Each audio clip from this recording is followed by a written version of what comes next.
Declaro aberta a presente sessão.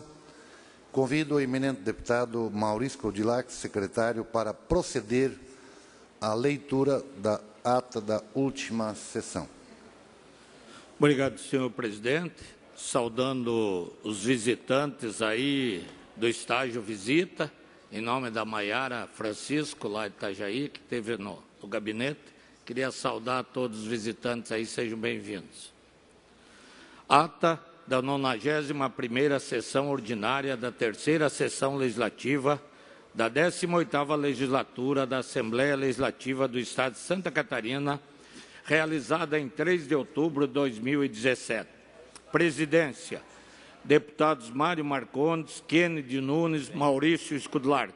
Secretarias: deputado Kennedy Nunes, Ana Paula Lima e Maurício Scudlar. Às 14 horas do dia 3 de outubro do ano de 2017, nessa cidade de Florianópolis, capital do estado de Santa Catarina, reuniu-se a Assembleia Legislativa em sessão ordinária. Havendo o quórum regimental, o senhor presidente declarou abertos os trabalhos e convidou o senhor deputado Maurício Codilac, quarto secretário, para proceder à leitura das atas das sessões anteriores, que, na sequência, foram aprovadas sem restrições. Expediente: distribuir na sessão. Breves comunicações. Ocupar a tribuna os senhores deputados Rodrigo Minotto, Kennedy Nunes e a senhora deputada Luciane Carminati. Grande expediente. Nesse horário destinado aos partidos políticos, ocupar a tribuna os senhores deputados Dirceu Dresch, PT, César Valduga, PCdoB, Altair Silva, Bloco Parlamentar, PP, PR, PSB, Romildo Titon, PMDB e Milton Obos, PSD. Ordem do dia.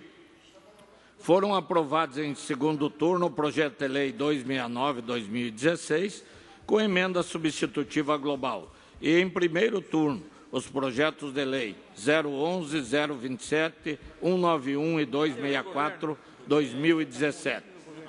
Após ser discutidos pelos senhores deputados Milton Obos, Rodrigo Minotto, Kennedy Nunes, Maurício Codilac, César Valduga, Antônio Aguiar e João Amin, foi aprovado em primeiro turno o projeto de lei 097/2017 e as moções número 193 a 197/2017. Outro sim, o senhor presidente deferiu os requerimentos número 897 a 910 e comunicou que encaminhará aos destinatários as indicações número 691 a 693. Na sequência, o senhor presidente, por solicitação do senhor deputado Milton Obos, com aquiescência dos líderes dos partidos, suspendeu a sessão, a fim de que os senhores prefeitos dos municípios de Rio Rufino, Tiago Costa e São Joaquim, Giovanni Nunes, fizessem uso da palavra para falar acerca da importância de instituir a Rota Caminhos da Neve. Mantendo a sessão suspensa, o senhor presidente, por solicitação do senhor deputado João Amin, com aquiescência dos líderes partidários, suspendeu a sessão, a fim de que o senhor prefeito do município de Forquilinha, Dimas Kemmer, fizesse uso da palavra para divulgar a 8ª Heimatfest. Ato contínuo, o senhor presidente reabriu a sessão e anunciou o próximo horário. Explicações pessoais. Fizeram uso da tribuna os senhores deputados Dirceu Dresch, Padre Pedro Baldiceira e César Valduga. Nada mais havendo, o senhor presidente, antes de encerrar a sessão, convocou outra ordinária para o dia seguinte, no horário regimental. Para constar, eu, segundo secretário, lavrei a presente ata. É a ata, senhor presidente. Obrigado, deputado Maurício Codilac. Pela ordem, senhor em presidente. discussão, a ata acaba de ser lida, não havendo quem discutir em votação.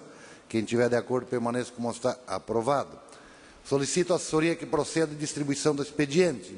Breves comunicações, porém, antes, pela ordem, deputado Antônio Aguiar. Senhor presidente, senhores deputados, eu queria saudar o vereador Edmar, Gilberto e o amigo Emerson, e dizer que essa casa os recebe de braços abertos. Bem-vindo. Bem como parabenizar os alunos aqui presentes. Vocês merecem a nossa consideração e fazer com que vocês conheçam o nosso trabalho. Portanto, bem-vindo a essa Casa Legislativa. Obrigado, senhor presidente. Feito o registro, com a palavra pela ordem, deputado Natalino Lázari. Senhor presidente, também para fazer um registro especial da presença dos estudantes aqui que fazem parte do programa Estágio Visita. Há pouco o deputado Altair dizia, olhando para essa juventude, de que o país certamente será um país melhor no futuro.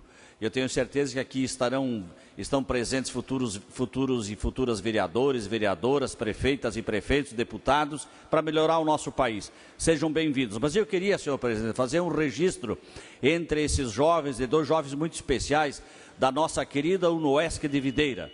A Marina Bernardi Dornelles, filha do Dr. Dornelles, meu amigo, e o Vinícius Perazzoli de Queiroz, também, pai dele é meu amigo. Sejam bem-vindos a essa Casa Legislativa. Feito o registro, professor deputado Natalino Lázari, obrigado. Com a palavra, pela ordem, deputado Altair Silva. Boa tarde, senhor presidente. Eu quero aproveitar também a oportunidade para saudar todos os visitantes da Assembleia Legislativa hoje, especialmente os que estão participando da Escola Visita aqui na Assembleia Legislativa, os jovens de todas as regiões do Estado, especialmente os jovens da região oeste de Santa Catarina que estão aqui. Sejam muito bem-vindos. Queira Deus que muitos dos colegas aqui possam assumir o desafio na vida de um dia estar aqui também no Parlamento catarinense. Sejam bem-vindos. Feito o registro, obrigado, deputado Altair. Agora sim, com a palavra, em breves comunicações, o deputado Neudi Sareta, por até 10 minutos. Senhor presidente, senhores deputados, senhoras deputadas, estimados catarinenses que acompanham esta sessão, minha saudação especial aos visitantes que estão aqui presentes, de forma muito carinhosa aos estudantes catarinenses que participam aqui do programa Estágio Visita, uma oportunidade que a Assembleia Legislativa proporciona para que esse grupo de estudantes possa estar aqui presente. A exemplo dos estudantes do ensino médio, que tem aqui o Parlamento Jovem, também o estágio visita para os estudantes do ensino superior, é muito importante. Sejam bem-vindos. Esse mês é o mês de outubro, o mês dedicado ao chamado Outubro Rosa. Nós temos aqui diversos meses nominados para fazer referência a algum tema importante.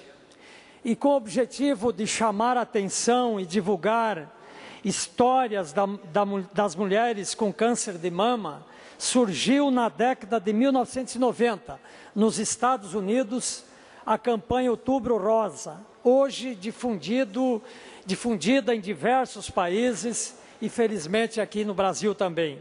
A primeira iniciativa aqui no Brasil partiu de um grupo de mulheres em 2002 e foi marcada pela iluminação rosa do obelisco do Ibirapuera, em São Paulo. E segundo dados do INCA, que é o Instituto Nacional do Câncer, a estimativa é de 60 mil novos casos por ano em mulheres cada vez mais jovens. Quanto mais cedo, porém, o diagnóstico, mais chance de cura. Além da mamografia, Outubro Rosa nos alerta para a importância do autoexame. Segundo pesquisa do INCA, quase 70% da descoberta da doença ocorre pelos próprios pacientes. Falando ainda em campanha do Outubro Rosa e também em nome da nossa Comissão da Saúde, da qual tenho a satisfação de presidir, deputado Agostinho, e Vossa Excelência que nos cedeu aqui, inclusive, horário para estarmos falando nesse momento, cabe destacar que a Federação Brasileira de Instituições Filantrópicas de Apoio à Saúde da Mama, FEMAMA, as mulheres conseguem fazer a mamografia até, mas o gargalo aparece depois, na hora da biópsia, que permitirá confirmar se o nódulo é benigno ou maligno. As mulheres, em grande parte, têm de esperar em uma longa fila, ou então correr para um laboratório particular. E esta é a nossa grande reivindicação, de que nós possamos agilizar esses exames, não só a mamografia, mas também a biópsia que precisa ser feita posteriormente. Há, inclusive, atualmente em tramitação no Congresso Nacional um projeto de lei que fixa o prazo de 30 dias para que o Sistema Único de Saúde, o SUS, realize os exames necessários para a elucidação de diagnóstico médico que preveja como hipótese principal o câncer, ou a chamada neoplasia maligna. Também contribui para a mortalidade a demora na inclusão dos remédios de última geração no Sistema Único de Saúde. Em agosto agora, a FEMAMA comemorou a incorporação de uma droga que faz parte de uma nova classe de medicamentos, chamada de terapia-alvo, publicada em 2 de agosto agora, recente. A portaria que determina a inclusão do trastuzumab prevê o prazo de 6 meses para os hospitais públicos passarem a oferecer a pacientes com câncer metastático esta droga, que, portanto, estará disponibilizada a partir de fevereiro de 2018. Nós queríamos que isso fosse mais imediato, mas não dá também para deixar de comemorar esse avanço da inclusão desse medicamento no Sistema Único de Saúde, já a partir de agora, com fornecimento a partir do próximo ano. Enfim, com a realização mais frequente da mamografia, tem-se diagnosticado o câncer de mama do Brasil em fases mais precoces, o que aumenta a chance de cura. Hoje, a maioria dos casos diagnosticados do Brasil não são mais em fases avançadas, mas precisamos melhorar ainda mais.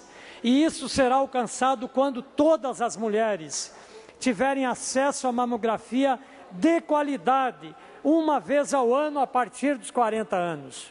E mamografia de qualidade, porque nós tivemos um relatório apresentado aqui no ano passado, em que muitos dos mamógrafos não estavam em condições técnicas ideais para fazer estas mamografias. Quero destacar também que nosso parlamento, esta Assembleia Legislativa, tem o dever de estar atento a esta questão importantíssima. E para isso, inclusive, tenho tramitando de minha autoria nessa casa, projeto de lei que autoriza o Executivo a conceder terapia em grupo para as mulheres com câncer de mama nas unidades de saúde do Estado de Santa Catarina. Nossa intenção é destacar que a participação em grupos de apoio a portadores de câncer de mama promove a troca de experiências entre os participantes que convivem com problemas semelhantes, sendo considerado uma fonte de suporte social, funcionando como sustentáculo para dar continuidade ao processo de recuperação. Ainda ressalto de minha autoria também a Lei 16.362, de 23/4/2014, que institui também o Dia Estadual de Debates sobre o Bem-Estar da Mulher, juntamente a ser comemorado com o Dia Internacional da Mulher no dia 8 de maio. Por fim, senhor presidente, senhores deputados, estimados catarinenses que acompanham esta sessão, entendo que quanto mais informações certas e adequadas, mais condições tem de enfrentar a doença. Câncer se combate também com informação. Por isso, nosso apoio e adesão ao Outubro Rosa, prevenção e combate ao câncer de mama. A Comissão de Saúde dessa casa estará, ao longo desse mês, chamando a atenção continuamente da sociedade catarinense para esta questão da prevenção. E também queria aproveitar para dizer de que nós acabamos de encerrar o mês de setembro, que foi dedicado ao chamado Setembro Verde, que trata da alimentação saudável, da prevenção, da produção de alimentos equilibrados, que também influi para a pessoa. E como encerramento fizemos na cidade de Ceará um belíssimo seminário chamado Setembro Verde, onde cerca de 600 pessoas de diversos municípios do estado lá estiveram para debater esse tema tão importante. Por isso, no encerramento do mês de setembro, queria fazer esse registro, mas principalmente nesse mês dedicado as questões voltadas ao câncer de mama, que nós possamos, esta casa também, dar a sua contribuição, no sentido não só de aprovar as leis que tramitam aqui projetos sobre esse assunto, como que citei projeto de minha autoria, mas também ajudando a cobrar dos nossos órgãos, principalmente Secretaria de Estado de Saúde, Ministério da Saúde, deputado Aguiar, para que, de fato, possam permitir que todas as mulheres que precisem fazer as mamografias o façam com equipamentos adequados e depois também tenham a oportunidade, quando necessária, de fazer a biópsia prontamente, essa biópsia colocada à disposição. Creio que com esse esforço conjunto, nós vamos estar com certeza combatendo, diminuindo não só a incidência, mas combatendo precocemente. E combatendo precocemente, a chance de cura é muito grande. Muito obrigado, senhor presidente, senhores deputados. Até uma próxima oportunidade. Obrigado, deputado Neudi Sareta. Na sequência, o deputado Antônio Aguiar, porém, antes, pela ordem, sem prejuízo ao deputado Aguiar, deputada Ana Paula com a palavra.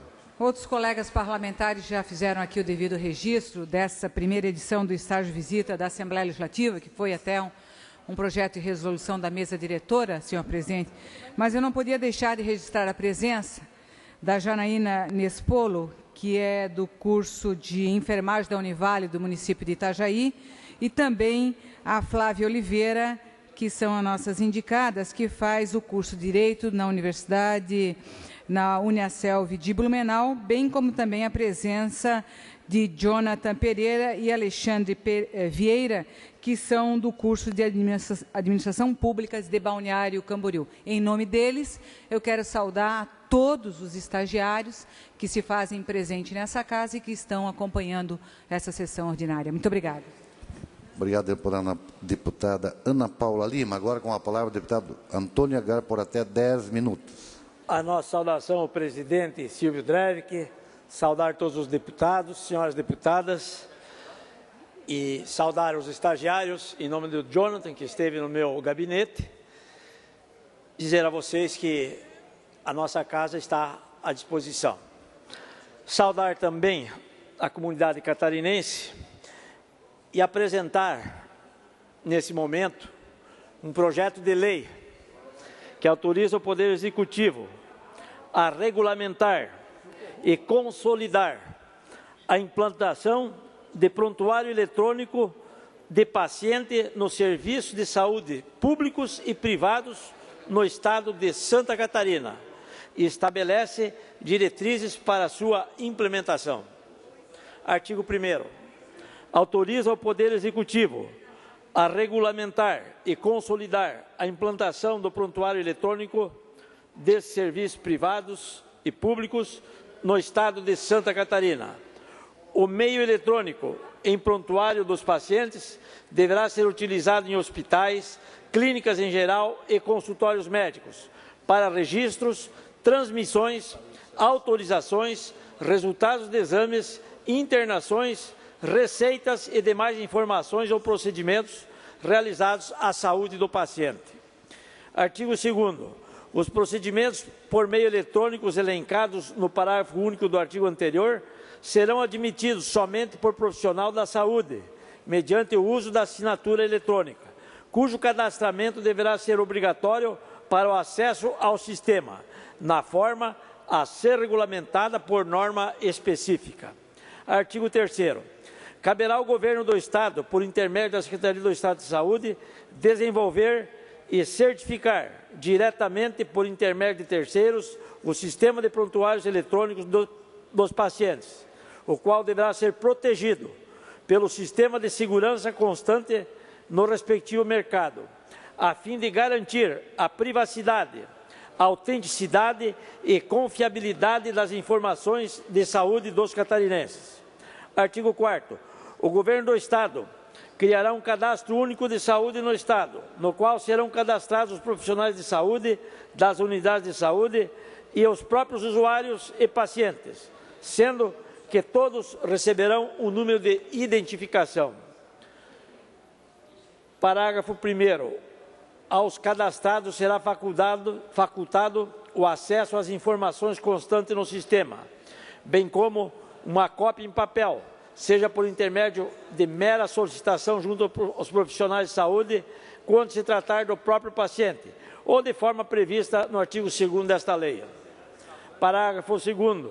O acesso às informações do prontuário do paciente, bem como o cadastramento, dar-se-ão de modo de preservar o sigilo, a identidade, a integridade e a autenticidade dos registros e informações constantes no sistema. Parágrafo 3º. O sistema deverá ser programado para registrar automaticamente e definitivamente todos os acessos realizados nos prontuários e demais informações do paciente, até mesmo os acessos para mera verificação, os quais serão identificados pelo número constante no cadastro, do que fala o caput desse artigo, com data, hora e identificação do registrante. Parágrafo 4º. O sistema não admitirá exclusão de informações cadastradas no prontuário médico, sendo que as correções deverão ser alvo de novo registro. Artigo 5º. Todos os atos dos profissionais de saúde registrados no prontuário eletrônico do paciente serão assinados eletronicamente.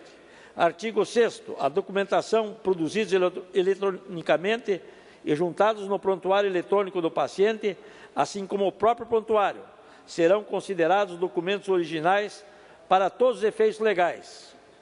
O Poder Executivo regulamentará a presente lei no prazo de 180 dias após a sua publicação.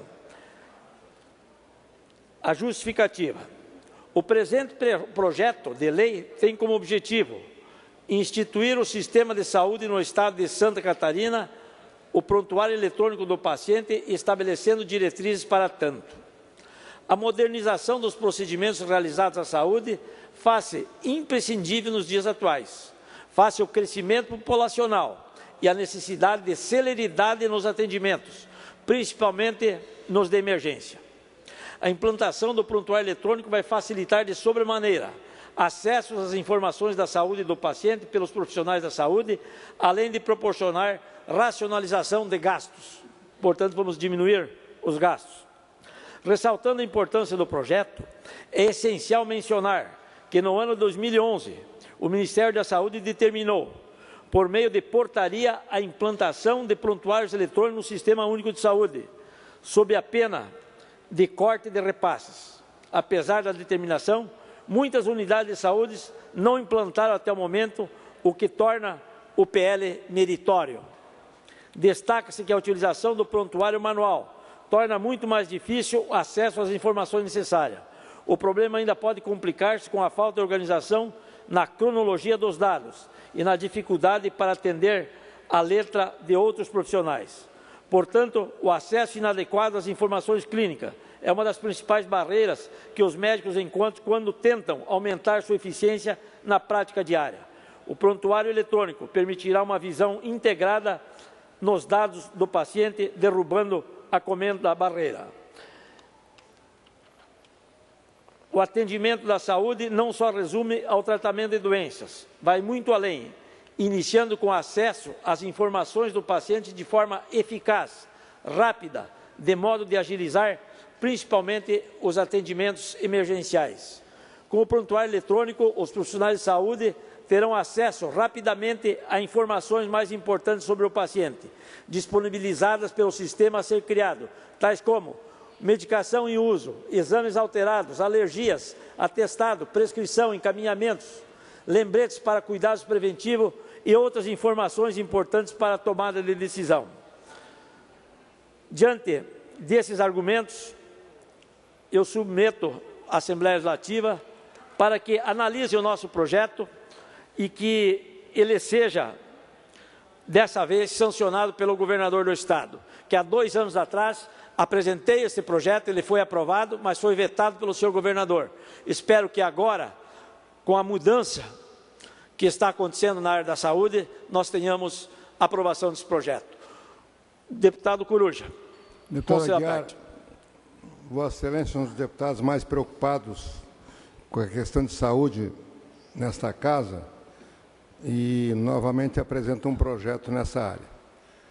E a preocupação de Vossa Excelência procede, evidentemente, na questão da modernização do sistema, do acesso, do direito à vida, mas é um projeto que, claro, que vamos ter que ter um debate muito grande, porque o grande problema nos prontuários eletrônicos de acesso a todo profissional de saúde, a qualquer instante, qualquer hora, mesmo que fique registrado, é a questão do direito à intimidade. Se, de repente, numa emergência qualquer, toda pessoa que chega na emergência, o profissional de saúde tem acesso a todo o histórico do paciente.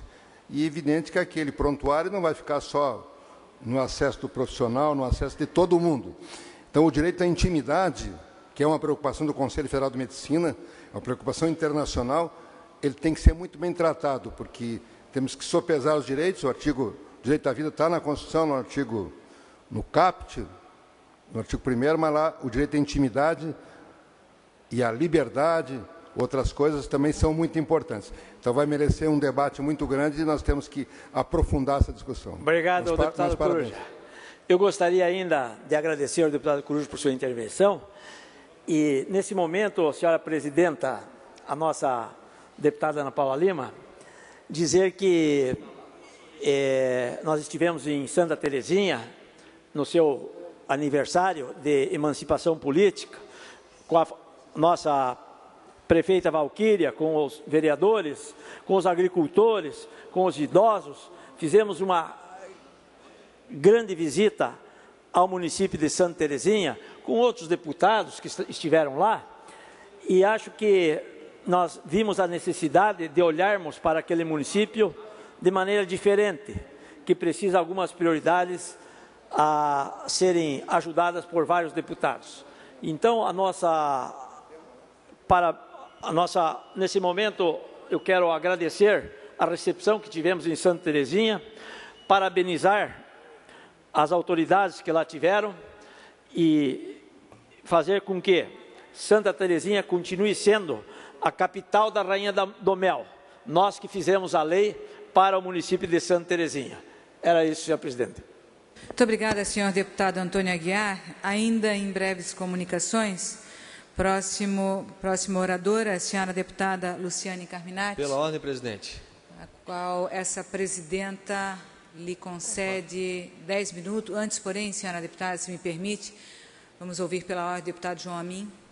Presidenta Ana Paula, parabéns pela sua menção aí na lapela do Outubro Rosa. Está faltando para a deputada Luciane, se ela quiser eu dou meu broche para ela.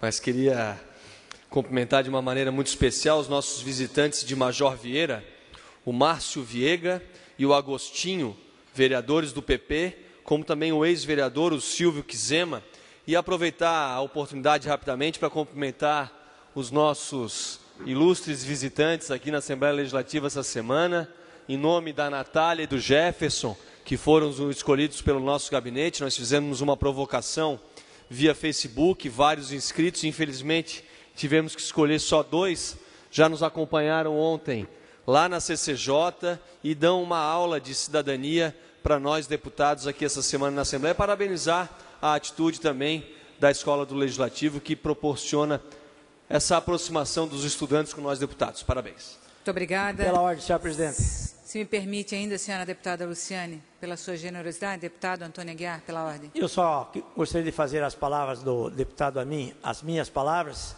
e parabenizar Vossa Excelência por estar usando Outubro Rosa com o discurso do deputado Sareta, faz com que a nossa principal doença, que é o câncer, seja alcançada por todas as mulheres e por todos os pacientes. Concordamos com a colocação do Sareta em aumentar de 40 para 50 anos, melhor, de 50 anos para 40 anos, a liberação dos exames de mamografia. Obrigado, senhora presidente. Muito obrigado, senhor deputado. Agora sim, senhora deputada Luciane Carminati, pelo tempo de até 10 minutos.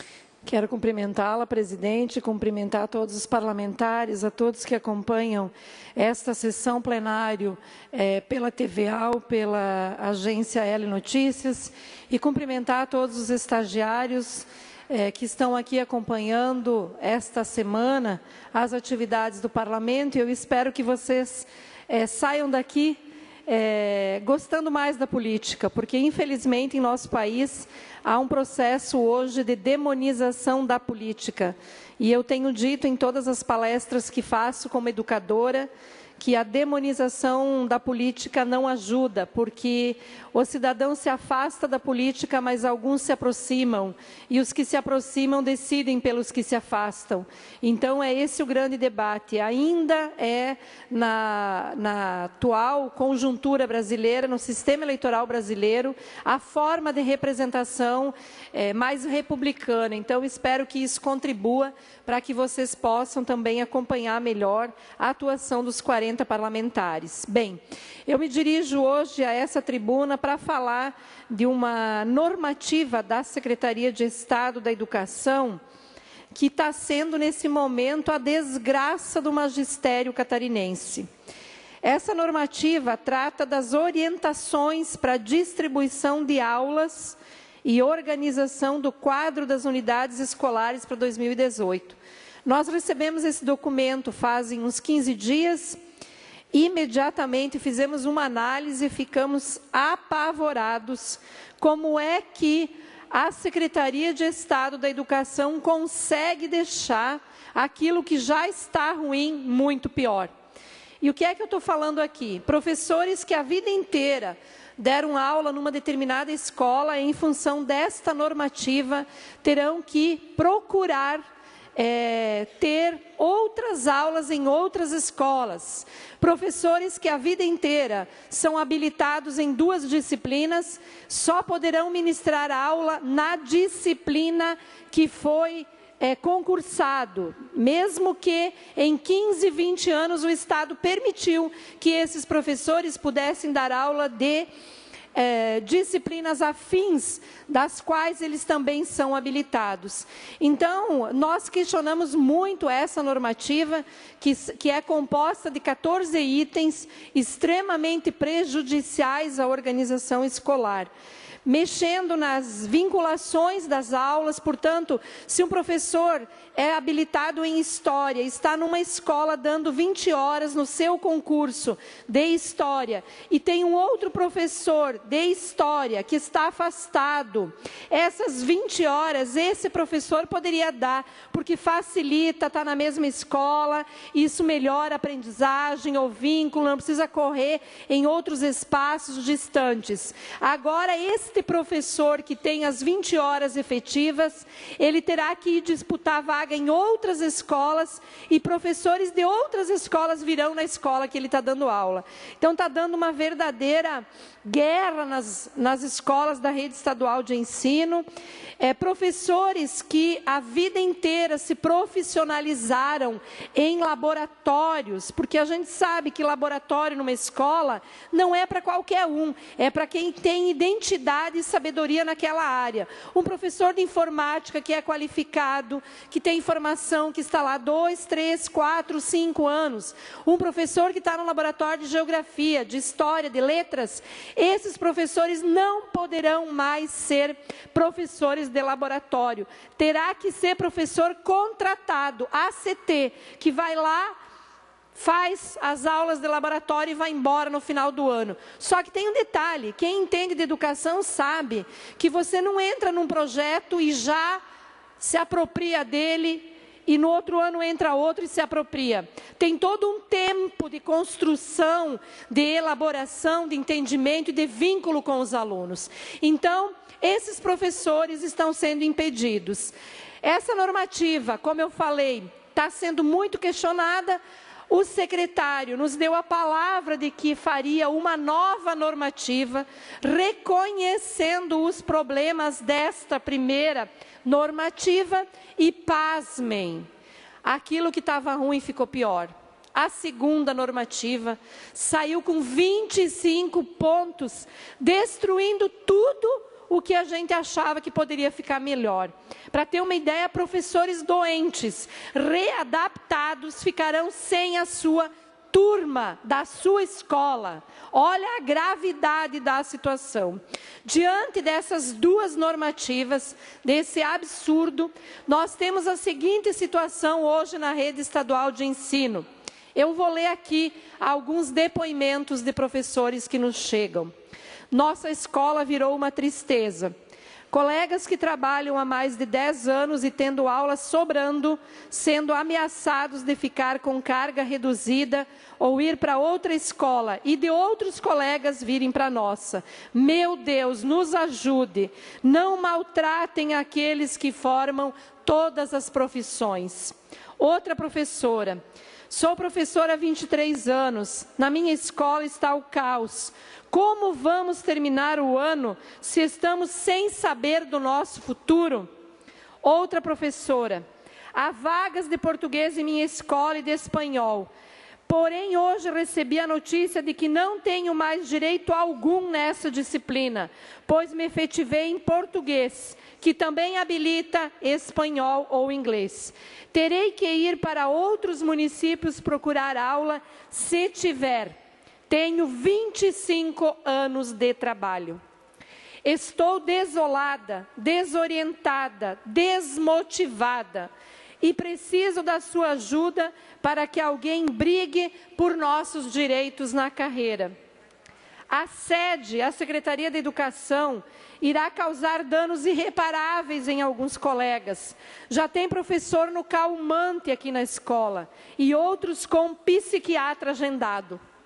As escolas irão ter um monte de ACT, recebendo por aula dada, sem nenhum direito de planejamento e estudo. Carga horária diminuída, salário diminuído. Claro, o governo está economizando dinheiro na educação. Ficamos apavorados com o documento, ele é ambíguo e, pelo nosso entendimento, ele burla o decreto 4622 de 2006, quando considera que carga horária original é a de ingresso e a anterior a esse decreto. Sendo assim, exclui o decreto. Precisamos de uma resposta urgente. Por favor, busquem uma resposta, deputados. Para nós, nada parece estar tão ruim que não possa ficar pior.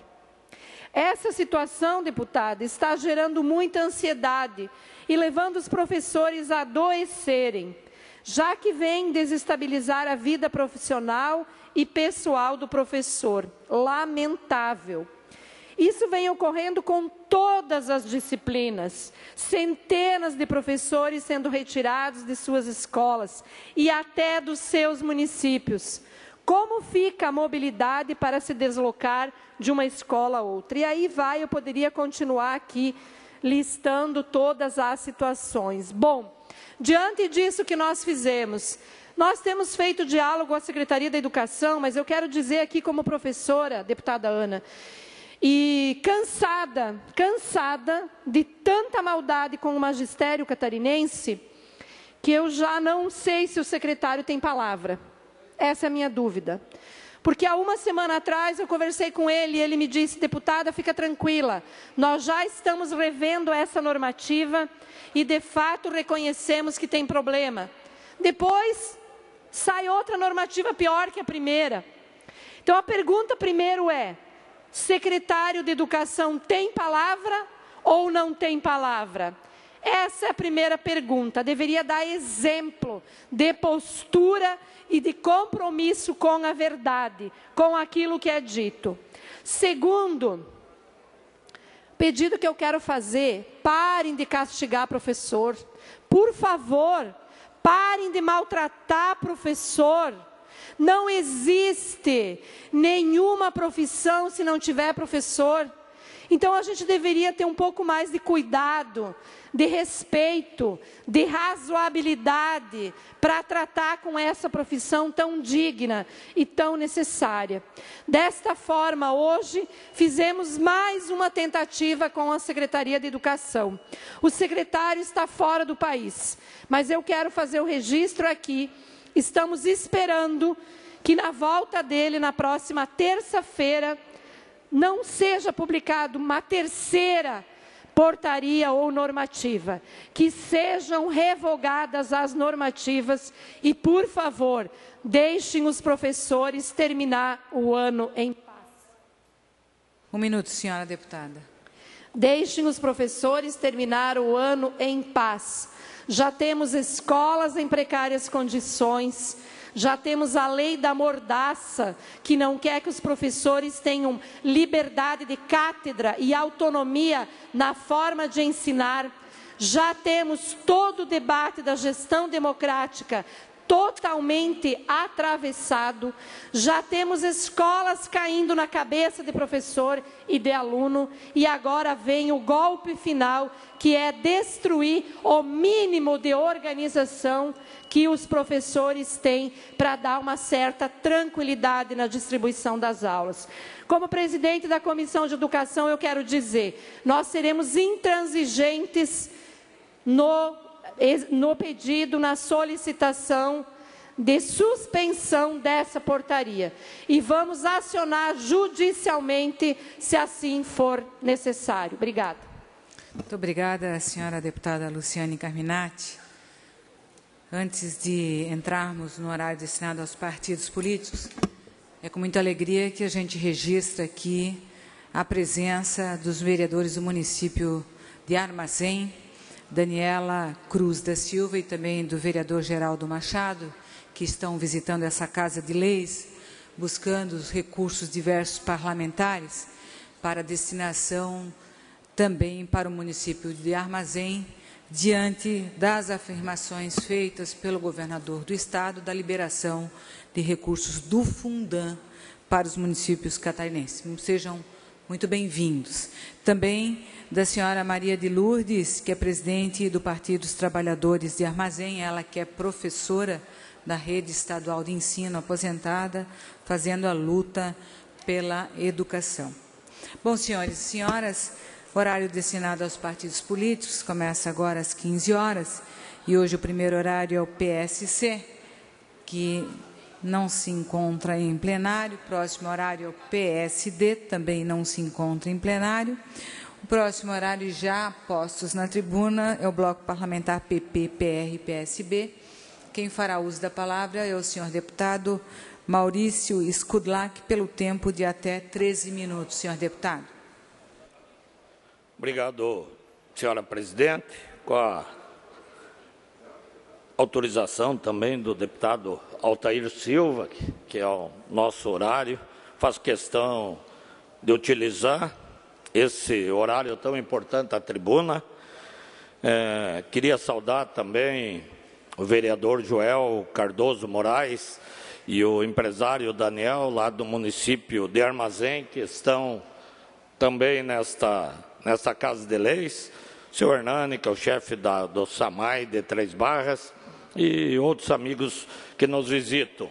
O Wagner, que é o chefe de gabinete da Prefeitura Municipal de Itajaí, e que está nessa casa ultimando aí os detalhes, já que vamos ter amanhã a abertura da marejada. E também no meu amigo Paulo Colares, diretor da Coringa, empresário e amigo nosso que está na casa. Não poderia deixar de saudar os alunos aí do estágio visita, dizer que é uma alegria recebê-los. A gente fica triste, gostaria que tivesse mais deputados aqui no plenário, talvez vocês estranhem isso. Claro que tem deputados acompanhando a audiência, recebendo liderança do seu gabinete, mas nesse horário das 14 às 16 horas, o normal era que nós estivéssemos com a casa cheia. Às 16 horas vai estar quando tem a votação da ordem do dia. Mas é importante, então, que acompanhe a presença, o trabalho dos senhores deputados. Eu queria falar sobre Fundan e sobre a saúde de Santa Catarina. Nós temos ouvido aí, todos os dias, problemas na área da saúde. Hoje o deputado Sareta falou aqui do Outubro Rosa, e eu recebi da União Nacional dos Deputados broche aí, que vou usar esse mês todo em homenagem ao Outubro Rosa, e fiz questão de ontem já estar, acompanhar a deputada Ana Paula e todos os deputados nessa luta que é muito importante. Ontem eu vi, deputado Altair, uma ordem de serviço 015/2017 do diretor-geral do Instituto do Coração de Santa Catarina, Dr. Jamil Scherenschneider. O diretor-geral do Instituto de Cardiologia, no uso de suas atribuições legais, em função da grande quantidade de pacientes internados com bactérias multiresistentes, em função do déficit de pessoal responsável pela higienização do setor, em função do déficit de pessoal de enfermagem, determina o fechamento temporário de 2 leitos da unidade coronária clínica, em situação de emergência, quando esgotadas outras possibilidades de transferência para outras unidades de terapia, esses leitos deverão ser reabertos. Todo dia nós estamos recebendo comunicação da gravidade da situação da saúde no nosso Estado. Nós estivemos em Canoinhas semana passada, e o Hospital Santa Cruz de Canoinhas tem um convênio com o Estado, que é um valor de 100 mil por mês e que está com 8 parcelas atrasadas. Nós sabemos que o Hospital de Rio do Sul está com a oncologia pronta para ser instalada e, infelizmente, não está sendo instalada por falta de recursos. Nós sabemos que o Hospital Regional do Extremo Oeste está com a oncologia pronta, implantada, e por falta de recursos, o governo do Estado não implanta. Nós temos hoje, sendo tratado na oncologia em Chapecó, quase 2.000 pacientes, quando o recomendável pela Organização Mundial da Saúde é não mais do que 900 pacientes. Então, se abrisse a oncologia em São Miguel, que atendesse 800 pacientes, que infelizmente tem que entrar em viatura, em carro, se deslocar, fazer 200 quilômetros de ida e volta, e ainda num local que não está conseguindo atender. Então, se abrir a oncologia no Extremo Oeste, resolve o problema do Extremo Oeste e resolve o problema de Chapecó. Mas não abre. Aí, o governo do Estado está fazendo um empréstimo de 700 milhões para dar para os prefeitos. Os prefeitos estão loucos para querer esse dinheiro, porque está todo mundo no limite. Mas um Estado que está com problema em recursos para a segurança pública, em recursos para o sistema prisional, em recursos para a saúde, devendo, um diz que é 500, outro diz que é 800 milhões para a saúde, quer dar dinheiro para os municípios sem custo para o município, mas com custo para o povo de Santa Catarina, com custo para o cidadão, com custo para o próximo governador, porque o próximo governador vai pagar. Então, não dá para admitir que o governo seja bonzinho com os municípios que precisam, mas não olha a questão da saúde. A minha sugestão, deputado Milton Obos, líder do governo, é que o governo haja com coerência. O que é a minha sugestão?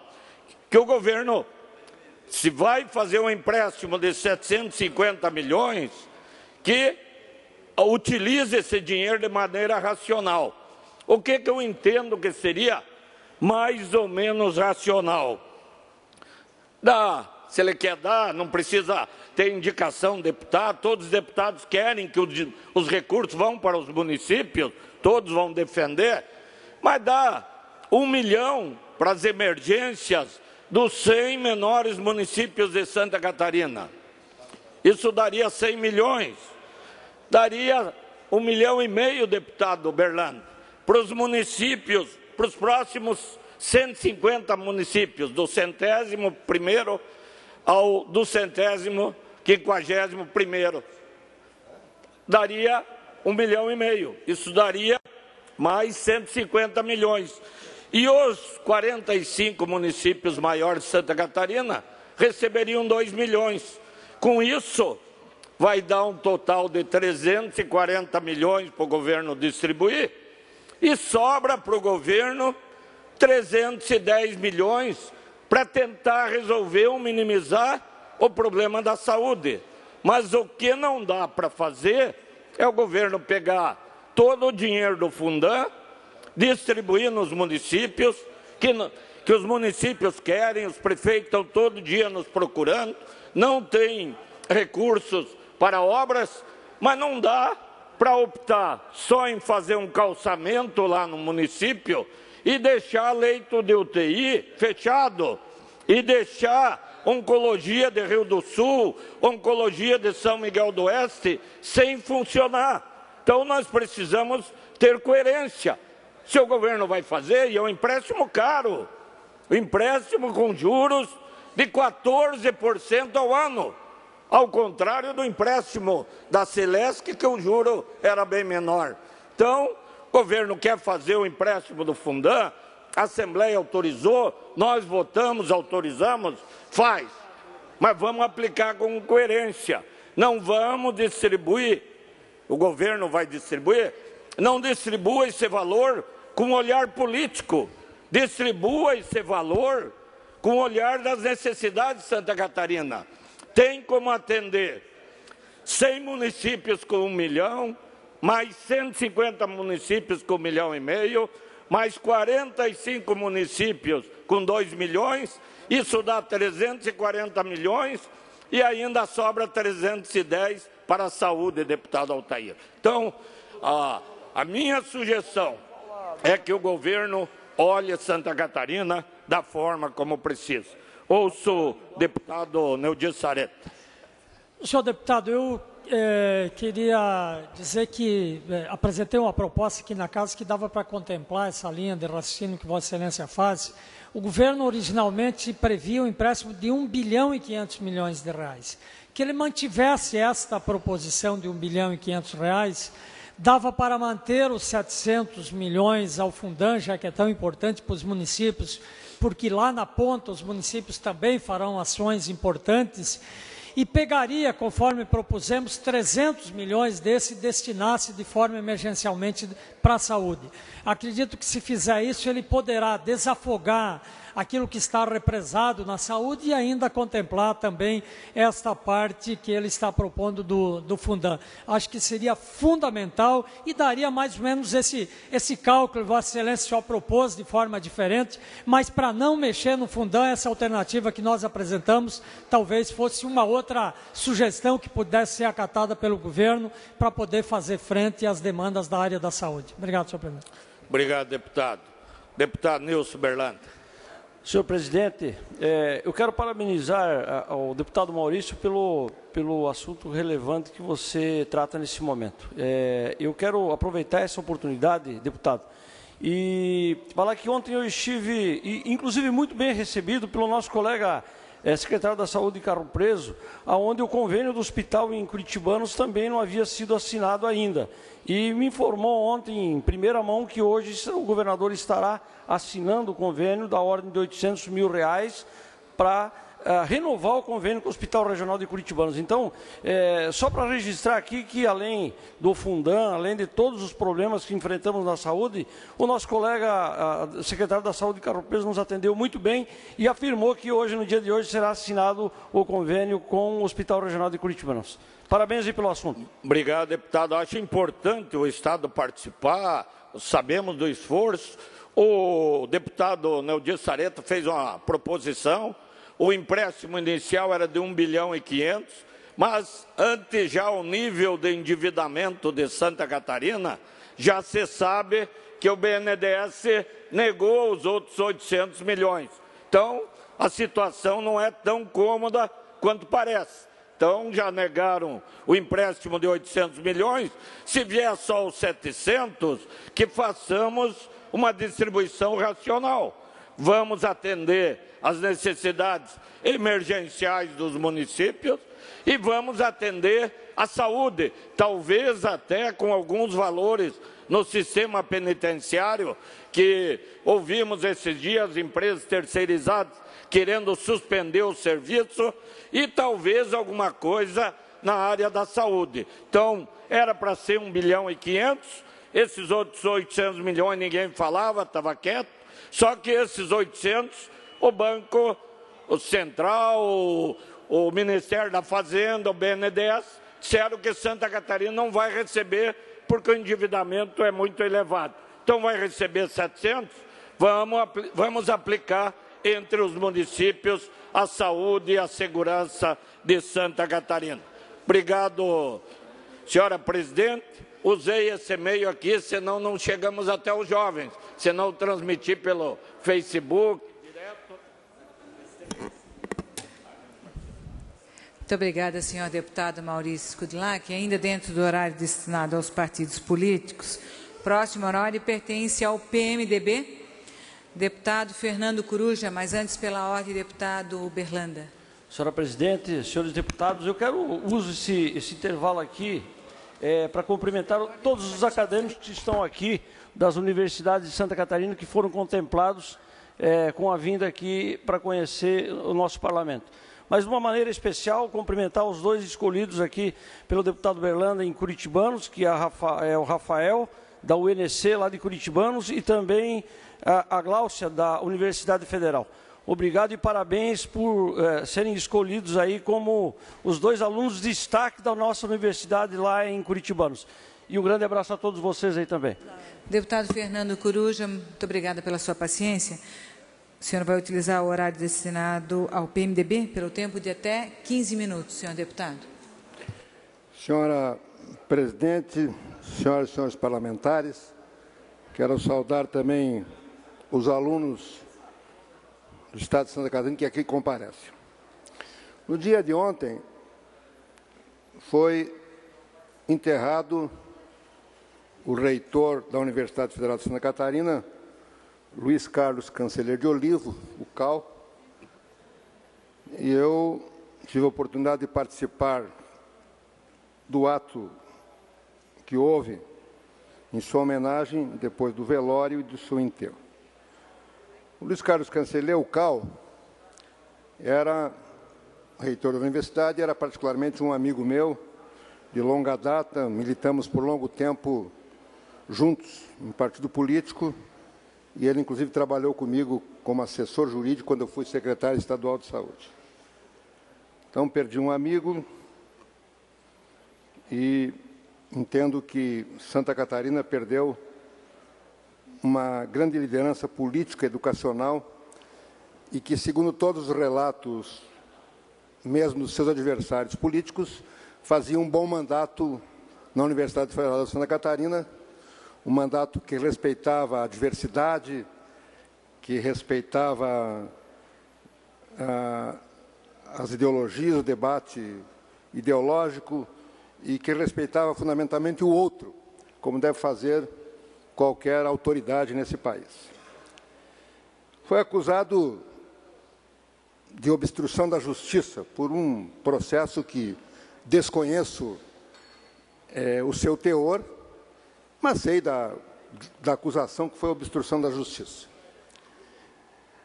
Por conhecê-lo, sei que provavelmente essa obstrução da justiça deve ter acontecido mais ou menos da seguinte forma.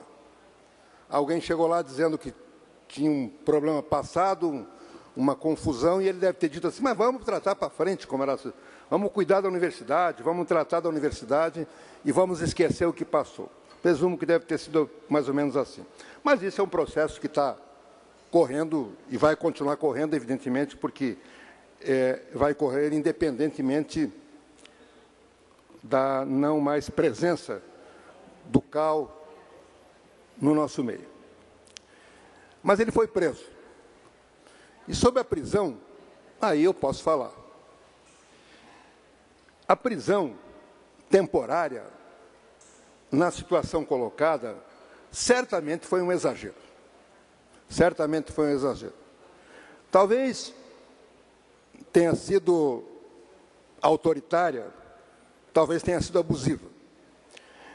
E eu digo isso porque a prisão próprio direito penal, deputado Altair, é chamado de a última ratio. O direito penal funciona pelo princípio da intervenção mínima. E a prisão, que é a pena mais defendida, muitas vezes, pelas pessoas naquele ímpeto de vingança, ela deve ser utilizada em situações muito especiais, principalmente quando não se tem ainda culpa formada. A prisão, inclusive no Brasil, ela é uma espécie de pena, é uma pena perpétua, porque quando o sujeito é preso, aquele estigma fica acompanhando ele o resto da vida. Então, na prática, prender é uma penalidade antecipada.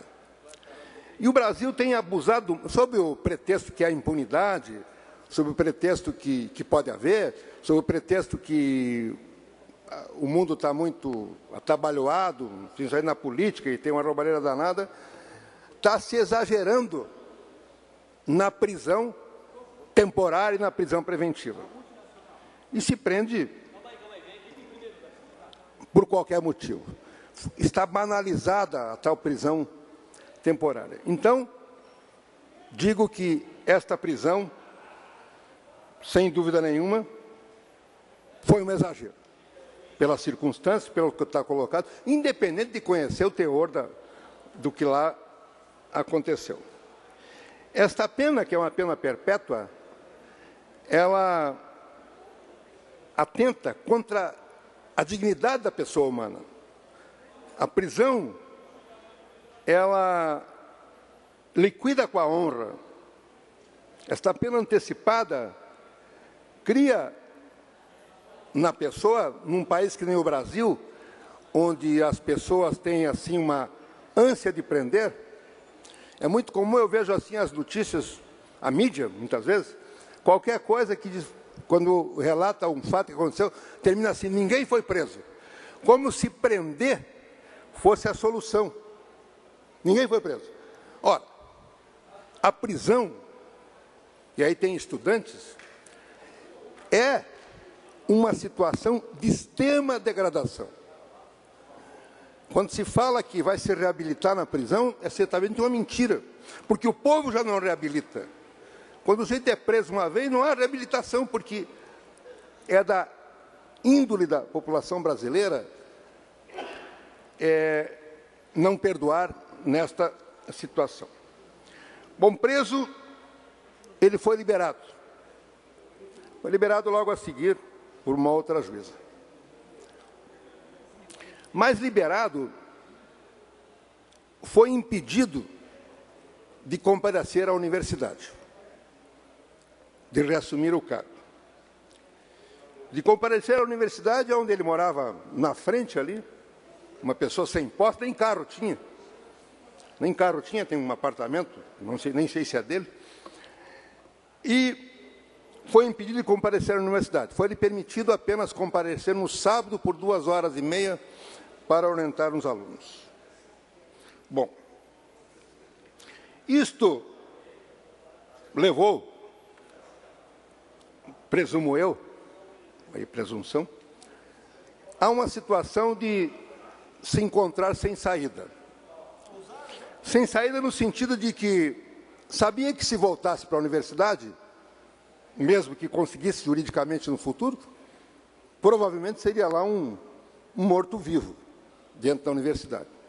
Sabia que a sociedade, por causa da pena de prisão, que é uma pena perpétua, acaba olhando para as pessoas de maneira atravessada. Eu liguei para ele 2 vezes, conversei com ele, pareceu-me que estava sereno, mas, ao que parece, sentiu-se sem saída. O sem saída que o levou ao suicídio não é, entretanto, e aí eu posso falar como político, como amigo pessoal dele, como médico, não foi um sem saída do sujeito deprimido que não vê como sair e comete um suicídio, que é comum.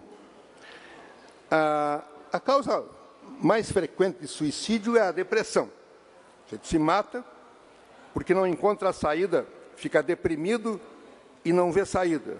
Às vezes uma saída que pode ser possibilitada por um remédio, mas não vê saída e suicida-se. O suicídio é um dos temas mais complexos que existe na medicina e na filosofia. Aliás, o pensador francês franco-argelino Albert Camus ganhou o Prêmio Nobel de Literatura em 1957, escreveu vários livros. Ele dizia que a única coisa que vale a pena filosofar é o suicídio, porque o suicídio é uma questão complexa. O sujeito decide tirar a própria vida. Ele não se suicidou, e é de volta a dizer, como médico e como conhecendo o Cal, por estar deprimido. Não suicidou para fugir dos problemas. Suicidou-se, na minha opinião, na procura de resgatar a sua honra. De resgatar a sua honra. É muito comum, em alguns países, por exemplo, o Japão, muita gente suicida para resgatar a honra. No Japão, eu estava vendo esse dia uma estatística, deputada Ana Paula. Em 2014, sabe quantas pessoas foram assassinadas no Japão? 6. Né? Mas lá tem suicídio, muito mais do que homicídio, para resgatar a honra. Ele suicidou para resgatar a honra. Porque ele sabia, como jurista, como pós-graduado, como mestre, doutor em Direito, como jornalista, também formado em jornalismo, capaz de perceber, como político, que iria acontecer o que aconteceu. Uma comunidade, de repente, que estava se afastando dele, de imediato se aglutinou em seu nome. E ontem, lá no ato, nós tivemos os discursos mais fortes que poderíamos ter, do senador Nelson Wedekind, do desembargador Lédio, de todas as pessoas, na defesa dele, de um conciliador, porque era o estilo dele, um conciliador, que sempre procurava ver as coisas da forma positiva, levando para frente, para produzir. E ele sabia também, afastado da universidade, que não poderia entrar, que talvez a única forma dele voltar, e ele voltou para a universidade, era morto. Conseguiu entrar na universidade morto. Conseguiu entrar no lugar onde ele gostava, onde amava, morto. Em um caixão.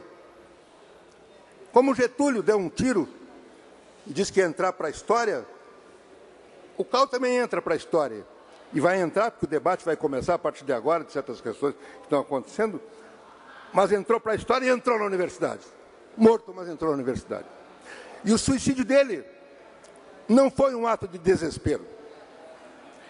Talvez tenha sido um ato político. O ato daqueles que acreditam que o país, o nosso Brasil, está caminhando para um nível perigoso de autoritarismo. E veja aqui, eu não quero culpar ninguém, porque não são as pessoas, às vezes. Não é uma questão de procurar culpados. É perceber que as instituições, pela sua natureza, estão ficando dessa forma. Estão ficando dessa forma, autoritárias, abusivas, e abusando do direito à liberdade. Na ditadura militar, ninguém ousaria prender um reitor na universidade. Na ditadura, ninguém ousaria prender um reitor. Agora, se ousou prender o reitor por uma obstrução da justiça, entre aspas. Então, o meu amigo Cal, que suicidou-se, e veja, deputado Valduga, eu não sou daqueles que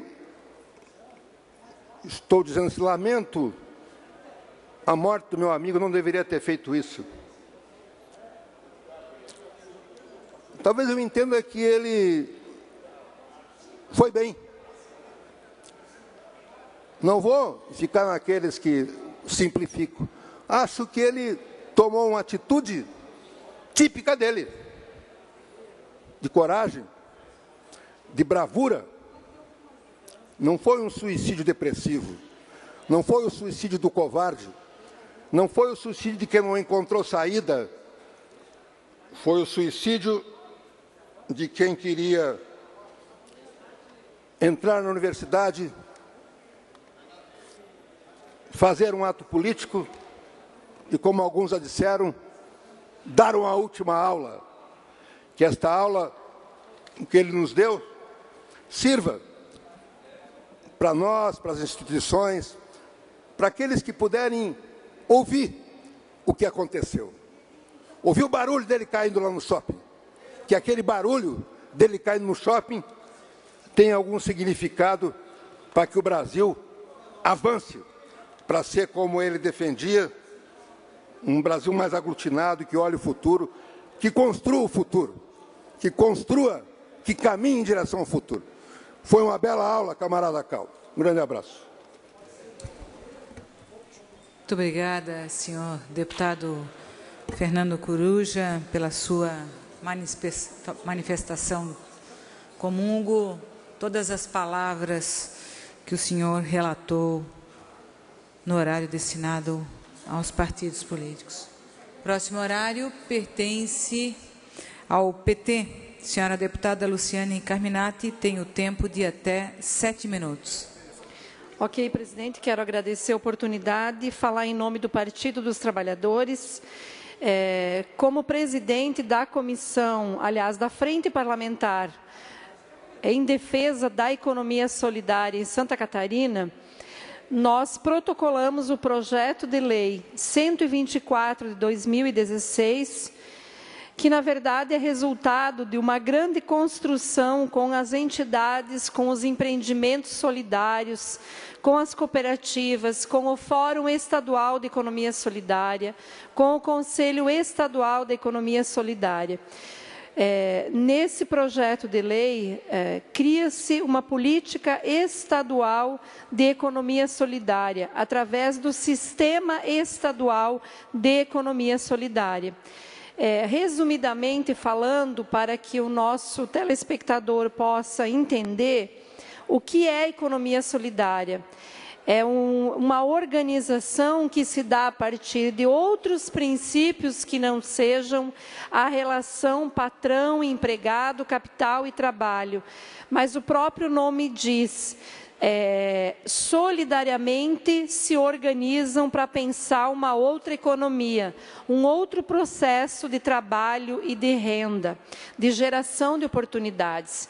Muitos municípios catarinenses têm cooperativas de catadores de materiais recicláveis, têm cooperativas de agricultores organizados para vender a sua produção, têm cooperativas de panificados, de mulheres que se organizam no artesanato. Então, todos esses empreendimentos solidários hoje estão por detrás desta política estadual, desta lei que nós apresentamos e que foi uma lei, na verdade, de nossa autoria como presidente da Frente Parlamentar, mas quem promoveu todo o debate, a construção, a elaboração, na verdade, são o Fórum e também o Conselho. E desta forma, preocupados com a necessidade de que se avance uma política estadual de economia solidária, nós construímos um diálogo com o secretário Comim, no sentido de que não dá para o parlamento ficar discutindo o sistema estadual de economia solidária e, do outro lado, o governo, aí nós aprovamos uma lei, o governo veta e as coisas não andam. Então, nós conseguimos, numa mesa de diálogo, entrar no entendimento de que esta lei precisa ser apresentada e discutida nas diferentes regiões do Estado. Aí é que entra, por exemplo, as audiências públicas que estamos promovendo. Começamos um calendário nesta última segunda-feira, iniciando por Criciúma. Criciúma, através da UNESCO, que é uma das instituições parceiras e apoiadoras, professor Juelci, que eu quero destacar aqui, junto com os empreendimentos e também com o representante do Conselho do Fórum, que é o professor João, que também se fez presente, nós apresentamos a lei do sistema estadual e abrimos o debate para colher sugestões, modificações, acréscimos, alterações. Faremos isso, deputados, em 6 regiões do estado de Santa Catarina. Começamos com Criciúma, que é a região sul. No próximo dia 19, faremos em Lages, no Instituto Federal. Dia 23 de outubro, faremos em São Miguel do Oeste, no bairro São Luís. No dia 30 de outubro, faremos em Chapecó. A partir, então, no dia 30, ainda a definir o local, a partir das 2 horas da tarde, São Miguel também às 2 e Lages também às 2. Blumenau, deputada Ana Paula, será no dia 6 de novembro, deputada Ana Paula, dia 6 de novembro, no litoral e o norte e Itajaí, faremos no dia 13 de novembro. Além de todas essas regiões poderem participar, ter conhecimento da lei, poder se posicionar em relação a essa legislação, nós teremos a última audiência, então, dia 21 de novembro, terça-feira, 9 horas, no plenarinho da LESC, aonde nessa audiência nós teremos todas as contribuições que surgiram, que foram propostas, então, em cada região. O que é que nós queremos com isso? Primeiro, ter uma política estadual de economia solidária. Os municípios, a partir desta legislação estadual, também poderão pensar, propor, nas suas câmaras de vereadores, leis municipais. Segundo, nós poderemos discutir melhor o orçamento anual aqui desta casa, quanto é que fica para a economia solidária. Porque, às vezes, deputado Serafim, para um empreendimento que reúne 30, 40 associados, R$5.000 faz a diferença. É crédito, é assessoria técnica, não precisa milhões. Mas hoje, infelizmente, o Estado tem 30% de renúncia fiscal para alguns grandes grupos e não tem nada para os pequenos. Então, o que nós queremos garantir é que os pequenos entrem no orçamento, que a economia solidária entre no orçamento do Estado de Santa Catarina. Então, eu quero, como coordenadora da Frente Parlamentar, dizer que todos os deputados estão convidados a participar. Isso não é um trabalho fechado de um mandato, todos os 40 podem ter acesso, por isso já tornei público esse calendário, que são nas 6 regiões do Estado, e queremos que os companheiros parlamentares ajudem, além do debate nas regiões, nos ajudem depois na aprovação dessa legislação estadual, que será pioneira em Santa Catarina. Então, eu quero agradecer a oportunidade e fazer o convite para todos que estão em seus municípios acompanhando e podendo participar desta audiência também. Obrigada. Obrigado, deputada Luciane, utilizando o horário destinado ao Partido dos Trabalhadores. E agora, ainda no horário destinado aos partidos políticos, o PSDB, por até 7 minutos, que fará uso da palavra o deputado Serafim Venzon. Senhor presidente, deputado Mário Marcondes, senhoras deputadas, senhores deputados, prezados catarinenses que acompanham através dos nossos meios de comunicação, quero saudar também, está aqui na Assembleia, ou estão na Assembleia, acadêmicos de várias cidades, acadêmicos que cada deputado daqui convidou 2. Então, deve estar em 80, 90 acadêmicos, jovens, adolescentes, e eu quero saudá-los todos. em nome de dois acadêmicos que eu convidei, um de São João Batista, o Alisson Alexandre Cardoso, o Alisson Alexandre Cardoso da Canelinha, e a Ana Rúbia Costa Lende de São João Batista.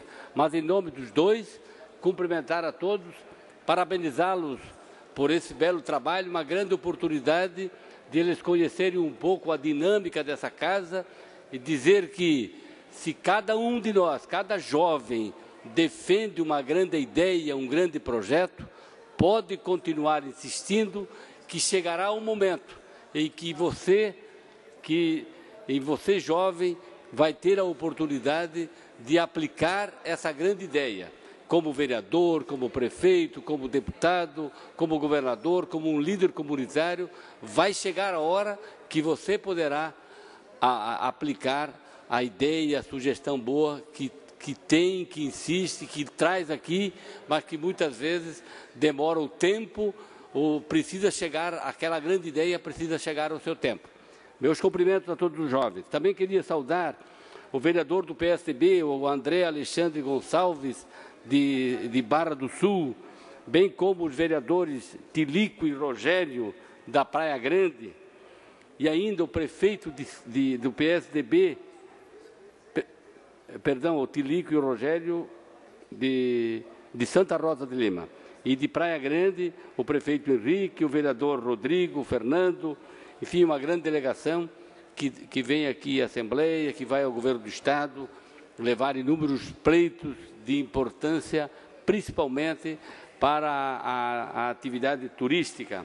E ainda cumprimentar, em nome do senador Paulo Bauer, do senador Dalírio, do deputado Marcos Tebaldi, da Giovana, saudar o Congresso Nacional por o grande feito que, apesar de tudo que tem ocorrido, conseguiram finalmente concluir a votação de duas coisas importantes dentro da reforma política e que certamente cada um de nós aqui discutiu muito com a sociedade, com as comunidades aonde nós estamos mais ligados, que se trata justamente o fim das coligações. São justamente as coligações que favoreceram o crescimento de partidos e em cada eleição criar-se uma moeda de troca fazendo a coligação. A coligação porque ela representa apoio político, mas principalmente representava recurso do fundo partidário ou do seu partido e ainda representava tempo de rádio, tempo de televisão. Essa grande moeda, essas duas moedas de troca, fazia com que cada um em nos 5, quase 6 mil municípios do Brasil, fossem sendo criados vários partidos, são mais de 50, nem consigo dizer todos. Então, mas justamente porque no momento da eleição, cada partido carregava ali uma moeda que podia trocar para fazer alguma imposição. Imposição essa que não está lá na veia do cidadão, não é projeto do cidadão. E justamente a coligação pelo tempo de rádio e televisão, pelo valor do fundo partidário. Então, cada um queria ter um partido na sua mão para poder negociar, digamos, no sentido ruim, até, na hora da eleição. E a outra, a necessidade que para o partido se manter, para o partido poder ter direito ao tempo de televisão, ao tempo de rádio, poder ter direito ao fundo partidário, ele precisa também ter um desempenho, precisa ter um número de votos. Então, essas duas coisas muito importantes, que há muito tempo nós defendemos que deveria acontecer. E esse ano, no começo do ano, entrou aquela ideia do distritão, entrou a ideia do fundão, duas ideias péssimas, né? O distritão iria simplesmente acabar, arrasar com todos os partidos. Aqui nós teríamos 40 adversários um dos outros. E assim, estando agora restabelecido a ideia da proibição da coligação, o partido passou a ser um dos patrimônios, a história do partido, as pessoas do partido. Na hora da eleição, as pessoas que conhecem, as pessoas na hora de votar, votam em quem conhece, no deputado da sua região, no deputado estadual, no senador da sua região, mas a maioria das pessoas vota em quem não conhece. E é justamente essa a arte de conseguir acreditar e ter um sistema que as pessoas possam acreditar em pessoas que não conhecem o seu dia a dia. É muito fácil de pegar e escolher o vereador que mora na sua rua, ou de rejeitar alguém porque conhece muitos detalhes. Então, aí é muito fácil. Mas numa eleição nacional, como é que nós vamos exigir que a pessoa escolha só o presidente que conhece? Ela acha que conhece. Na verdade, ela está acreditando em quem não conhece. Mas justamente criar uma situação que as pessoas possam acreditar e as pessoas que se colocam como candidatos depois têm o compromisso de cumprir aquilo e de dizer a verdade, de colocar no seu projeto a verdade. Essa é a grande arte que está agora na valorização do partido, justamente proibindo as coligações e exigindo que o partido, para se manter, tenha que ter as cláusulas de desempenho. Muito obrigado.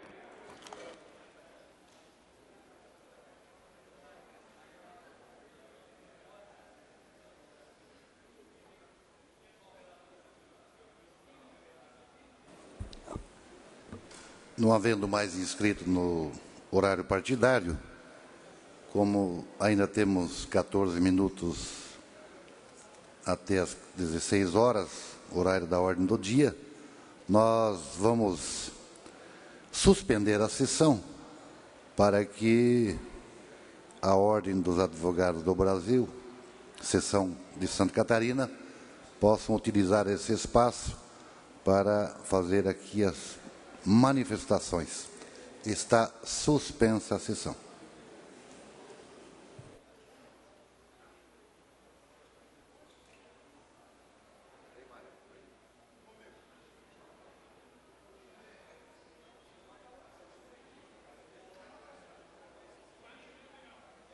Boa tarde a todos, senhor presidente, deputado Silvio, deputado Mário Marcondes, senhoras deputadas, deputados, uma boa tarde a todos.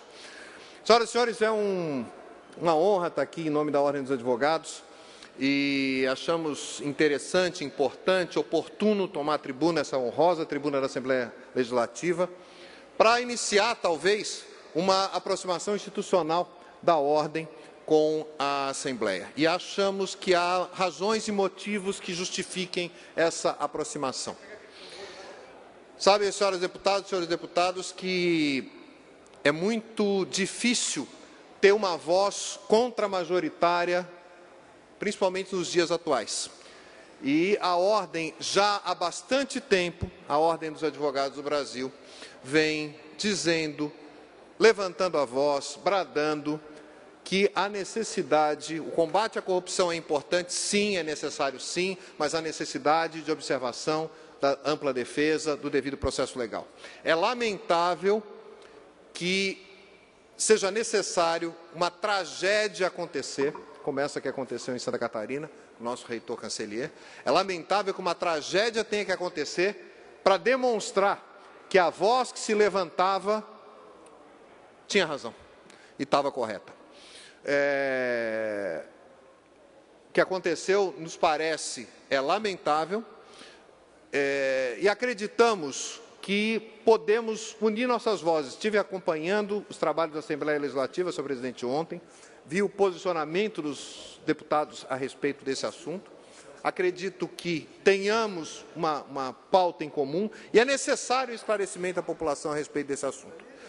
Parece-me também, teremos bem em breve, nos próximos dias, um congresso sobre direito eleitoral. É a segunda oportunidade que fazemos esse congresso, já foi o maior evento da história de Santa Catarina em direito eleitoral no ano passado, vamos reeditá-lo agora. E o objetivo, grande objetivo, deste Congresso é a questão, a grande discussão desse Congresso é a questão da criminalização da atividade política. Isso preocupa sobremaneira a Ordem dos Advogados. Parece-nos que no caminho em que as coisas estão, sem política, sem políticos não há política, sem política não há democracia. E é importante que a sociedade brasileira entenda o significado da atividade política, entenda o significado da representação política e saiba que combater a corrupção é necessário, mas dentro das regras de direito, e jamais, jamais criminalizar a atividade política. Portanto, parece-me, senhor presidente, que haja uma pauta concreta, uma pauta republicana, que a Ordem dos Advogados e a Assembleia Legislativa podem levantar. Temos a escola da Assembleia e a escola da Ordem dos Advogados. Acredito que com essas instituições possamos desenvolver projetos em parceria para levar esse esclarecimento à sociedade. Nós temos falado, a Ordem dos Advogados tem dito já há bastante tempo, de forma contra-majoritária, levantar essa bandeira. Acredito que seja o momento este, senhor presidente, de levantarmos a bandeira juntos, porque uma tragédia é suficiente para mostrar à população que a ideia é real. A necessidade de equilíbrio nos poderes para que se faça justiça, para que o Poder Judiciário seja realmente equilibrado. Então, fica aqui nosso abraço, o abraço da Ordem dos Advogados, parabéns pelo trabalho da Assembleia Legislativa, a confiança na classe política de Santa Catarina, classe política, dos políticos em Santa Catarina. Acreditamos que possamos reconstruir a confiança da população brasileira e catarinense na classe política e no Legislativo. Muito obrigado a todos. Obrigado, doutor Paulo Brincas, nosso presidente da OAB Santa Catarina. E, de fato, é um tema que precisa ser debatido com mais profundidade. E esta proposição de relação com a OAB, a Assembleia Legislativa, ela vem ao encontro não só da instituição, a Assembleia e a OAB, mas sim em favor da democracia. E, ao mesmo tempo, meu deputado Darcy de Matos, nós temos que levar a informação à população, como disse aqui o nosso presidente, de que para existir a democracia é necessário e indispensável a política. Para existir a política, obrigatoriamente tem que ter políticos. E para ter democracia, se não é o sistema perfeito, mas é o sistema menos ruim entre os que eu conheço, do totalitarismo, do autoritarismo, entre outros. E no Brasil, de fato, lamentavelmente, está se condenando antecipadamente pessoas do bem e que não conseguem mais resgatar, mesmo que haja o reconhecimento, muitas vezes anos depois, da inocência, mas já foram condenados políticos e agora vimos que não é só políticos. Então, na verdade, nós ficamos numa situação muito difícil quando apenas o Legislativo tenta reagir no bom sentido. E esta manifestação da OAB vem numa hora muito oportuna e necessária para o bem da democracia brasileira. Por isso, presidente nosso, muito obrigado pela manifestação e vamos, evidentemente, somar, junto com a OAB, o esclarecimento a toda a nossa população. Ninguém aqui é contra a Operação Lava Jato, ninguém é contra a punidade para aqueles que são culpados, mas também não podemos nos omitir de defender aqueles que são condenados antecipadamente e execrados pela própria sociedade. Senhor presidente, Feito o registro, o deputado Dirceu Dresch com a palavra. Eu queria primeiro cumprimentar o Dr. Paulo, né, parabenizá-lo pela iniciativa também da OAB vir aqui na Assembleia, no Parlamento. Com certeza nós temos muitos temas para discutir junto. A OAB é uma entidade que tem um crédito, tem um respeito na sociedade catarinense brasileira, e nós não temos dúvida, já há um bom tempo, o Partido dos Trabalhadores talvez seja o partido e as lideranças nossas que mais sofreram e estão sofrendo um processo de perseguição violenta, que nós já podemos falar com toda a segurança que nós estamos vivendo uma ditadura do judiciário no Brasil. E muitos grandes filósofos, pensadores, já durante a história, falaram do que significa uma ditadura do judiciário, né, que não tem mais a quem recorrer, se você não tem mais como confiar e a recorrer no judiciário. Então, para nós, isto é um debate necessário e urgente fazer.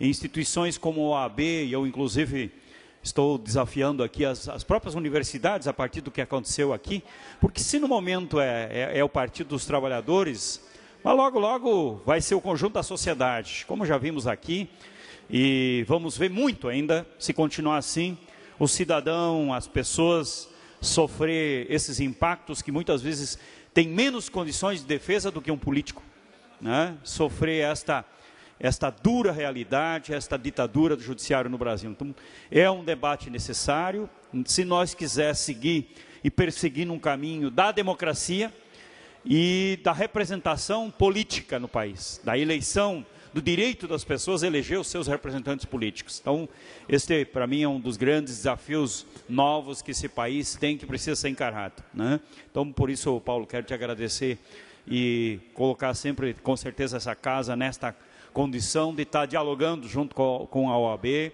junto com os profissionais da advocacia, os grandes temas que o Estado e o Brasil precisam enfrentar. Obrigado.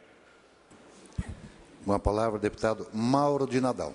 Doutor Paulo, primeiramente, parabenizá-lo pelo enfrentamento do tema, pela OAB estar tomando posição frente a esse tema que tem tirado o sossego de muitos. E tantos têm usado este tema como um grande palco nacional. E aí se perde ao longo desta caminhada princípios do direito, muito salutar para a ordem e a democracia, dentre as quais eu digo o princípio do direito à defesa, do devido processo legal, e vejo o próprio STF exacerbando os seus poderes à frente de determinados casos que são levados à mídia, e é muito mais fácil jogar a favor da mídia do que a favor da lei nesse momento. E aí cito, não fazendo aqui defesa da pessoa e dos atos, mas do fato envolvendo Aécio Neves. Está sendo afastado sem uma condenação. E onde é que fica a imunidade dentro desse cenário, que é peculiar do poder? Simplesmente não está sendo considerada.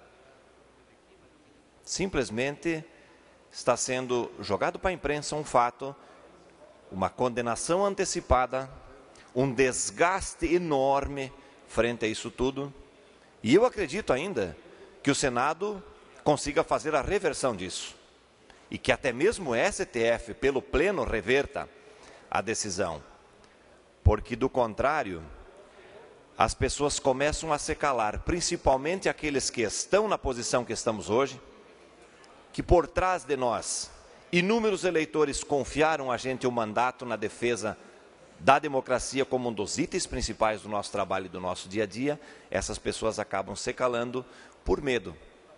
Porque se a coisa continuar andando neste rumo e com esta velocidade, muitos princípios constitucionais acabam sendo jogados para o lixo. E aí me preocupa muito, porque nós estamos tratando com a sociedade brasileira. Mas parabéns pelo enfrentamento. Deputado Fernando Coruja. Vou saudar o doutor Paulo. Lá nos meus debates com os alunos lá no curso de Direito, sempre tem um questionamento: qual é o principal direito? Eu sempre gosto de dizer que é a liberdade. Liberdade é mais importante que a vida, que a educação, que a saúde, que a igualdade, porque você perceber, as pessoas matam por causa da liberdade, fazem revolução por causa da liberdade. e hoje nós tivemos um momento em que esse direito está fragilizado. Essas prisões temporárias, preventivas, elas estão claramente exageradas. O número é muito grande, é demais, e espetacularizadas, né, como foi colocado aí. Então é preciso, claro, trabalhar para rediscutir essa questão. Nós vivemos um ambiente em que a sociedade, o povo, de maneira geral, e a mídia, eles querem fortalecer isso, né? Até agora, há pouco, fiz um pequeno discurso aqui, onde eu dizia que a mídia, sempre qualquer notícia que tem sobre qualquer crime, eles assim, sempre termina assim, ninguém foi preso. Como se tivesse que prender todo mundo. Quer dizer, a ideia de que tem que prender as pessoas. É um exagero isso, né? Agora, a sociedade está ainda... Então, é preciso muita gente se envolver, debater, é preciso compreender isso. Eu nem fulanizo pessoas. Não debate, o delegado, o juiz. Acho que nem é fulanizar, é a instituição que está... Mais um minuto para concluir. As instituições, de maneira geral, não é as pessoas. A pessoa sai da universidade ali passa num concurso, vem a mídia pressionando, ela faz o que... nós precisamos esclarecer isso melhor, não fulanizar, conciliar e esclarecer para que tenhamos uma sociedade melhor.